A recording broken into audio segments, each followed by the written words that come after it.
Do I worry about ESG? The answer is no, I don't worry about ESG. To me, ESG is a fad, and ESG is a great way to build up one more portfolio. So every mutual fund has an ESG portfolio. I have no views on ESG, but I don't look at ESG when I'm looking at investing, but I have some personal choices. For example, I have chosen not to invest in ITC, but I invest in fossil fuels like I'm a shareholder of NTPC, Coal India, right, Power Finance Corporation. I invest in those companies. Reliance, it's a big oil manufacturer, right? So I have invested in all these companies. So my ESG is very different from the perceived ESG. But having said that, when I look at a company and I see public protests saying that it is using too much of groundwater, it is not helping the tribals around it, it is not creating enough welfare, to me I'm a little scared, because some of this can lead to a public interest litigation. The government can suddenly say, stop doing this business, you stop mining in this place, you stop drawing groundwater or things like that, and that could completely cripple that company. So to that extent I'm worried, and the government has also come out with some new rules and regulations of ESG. I want to see a better country, right? I want to see a better country, better world, etc. Therefore, I look at these companies, and I also am worried that when they don't stick to these rules, one day there could be a law which may forces them to. So these are the worries that I have. Do I build an ESG based portfolio? No, but I largely look at companies very closely and very differently from how fund managers would look at, and then decide whether to invest in a company or no. Otherwise, I don't worry too much about ESG. No, I still think it's a fad. Thank you.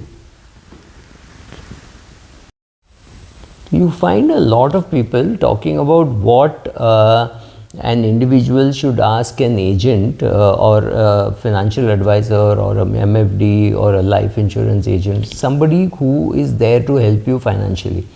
I would think a key person in your financial life, so whoever, whatever name you wish to call, and whatever statutorily you think that person is supposed to do. Now I'm twisting it and saying, if you are the advisor, by whatever name called, what are the things that you will ask your customer, apart from the customary things like what's your age, what is your health condition, how much do you wish to save for investing for your daughter's education, daughter's marriage, son's education, son's marriage, and right, so buying a bigger house, bigger car, all these questions you will find in all the questionnaires, and which I'm sure books also carry all those questions. So it is not just that. After that, the question is, what is your relationship with money? Right, this is a very important question, because when you don't ask that question, and when the client does not give you the answer, or for whatever reasons you cannot get that answer, then your what you do with the client changes a lot. For example, a client who is very worried about his health could be accumulating money faster, and you would keep on asking you about, should I take this insurance, should I take more medical insurance, should I take more term insurance, what if I die, what happens to my family, should I buy more gold, should I buy more real estate? Because in India still the solidity of real estate and solidity of gold completely puts people away from Excel sheets which shows that equity gives better returns. They don't see that, but they will keep on accumulating gold, they'll keep on buying real estate, and they'll say, no, one house though I need, 2 houses I need, then the third house is for my kid, what if my parents come and live here, so I need one. So they will justify every move of theirs, and their spouse also suddenly speaks that language. So you ask, what exactly is bothering you financially? They may not say it out in the first meeting, obviously. It will take 4 or 5 meetings, but you have to persist with that question. So what is your relationship with money? What scares you about money? What are the 5 top scares you have about money? What was your parents' perception of money, right? If you're meeting a young client who's 30 years of age, then parents' perception of money also matters. What did you think about money in when you were 18 years of age? What was your how did your father earn money, or how did your father lose money? Did your grandfather lose money, right? All these things are very important and playing a role. Let us say there is a boy whose perception created by his father saying, oh, in 1992 there was this chore called Harshad Mehta, and because of him I lost money. Then the son comes out with the view that equity markets are dangerous. There are people like Harshad Mehta, because of which innocent people like my father lost money. The truth is, the father did not understand what he was doing, and therefore he lost money. But the question is, what is in his mind? Because you have to go into his mind and change that mind. So the first question is, what is your relationship with money? What scares you about money? What is your perception? What are your parents' thoughts about money? At what age did you start thinking about money? Was money something which was always available, saying, Dad, I need money, and he said, take it from my purse? Did he trust you so completely? Did he know that you will not do any hanky-panky thing? Was that so much of confidence established in you? When you went out with friends, did you pay the bill? Did you always have surplus to pay bills, knowing that one or two people may not pay up? Did you have that kind of comfort with money?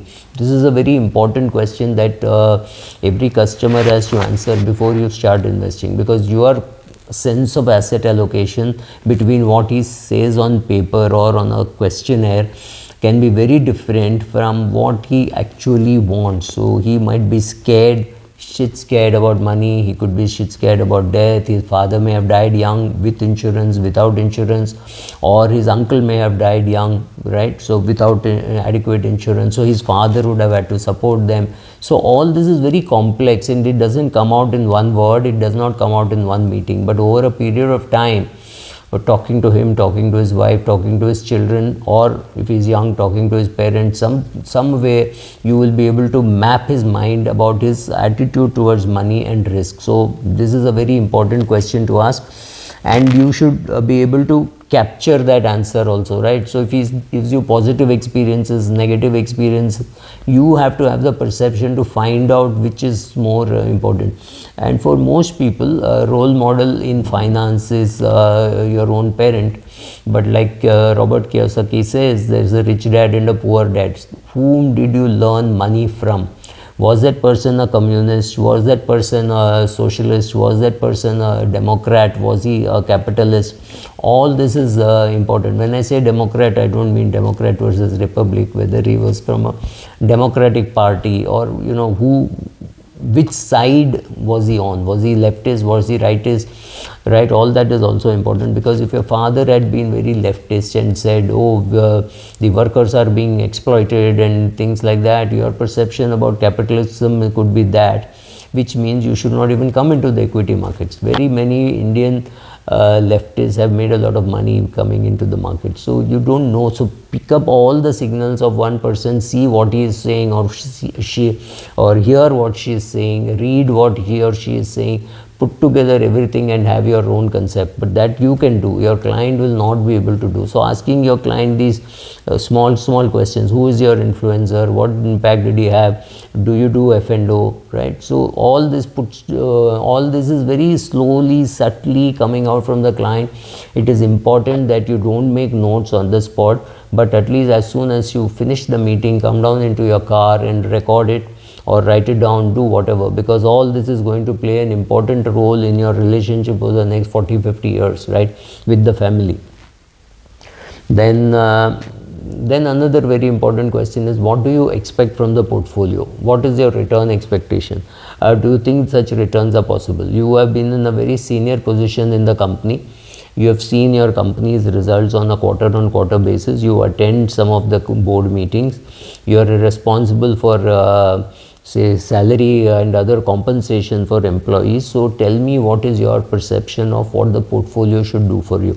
How much should be capital preservation, how much you want fast growth, how much you want slow growth, how much you say this cannot fall beyond a particular level, right? Not capital preservation, but 30% of my portfolio is the maximum damage that I can take, right? So all those things, what do you expect from the portfolio? What do you expect from your advisor? Because if I don't know what you want, very difficult for me to advise you on what you want. what you should do, right? So the same thing. So any like a goal setting thing, you have to have clear perception of what the financial advisor can do. Maybe he cannot help you in debt reconstruction, maybe he does not even know that, but that might be the most important thing for you, in a client relationship. One very important document that we should get, you should anyway get the client's profit and loss account, balance sheet, goal sheet, projected goals, all that. One very important document which many I see missing are the client's CIBIL report,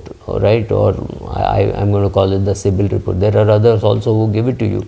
Your credit report saying how you have behaved in the past. This is going to be very important. This I'm saying also because many people think that I should have my debt and I should have my investment. True, but only if the debt is a mortgage debt. All other forms of debt are far more expensive. Equity will not give you returns exceeding that. In such cases, you may have to repay the loans or down pay your credit card before you start investing. So not enough number of advisors even ask for that, or ask them what is their credit score. If somebody tells you my credit score is 790 or 850 or something like that, you don't really need to bother. Then you just need a copy of the proof that that is his credit score, and he does not need help. But at least you should know where he is going. Thank you.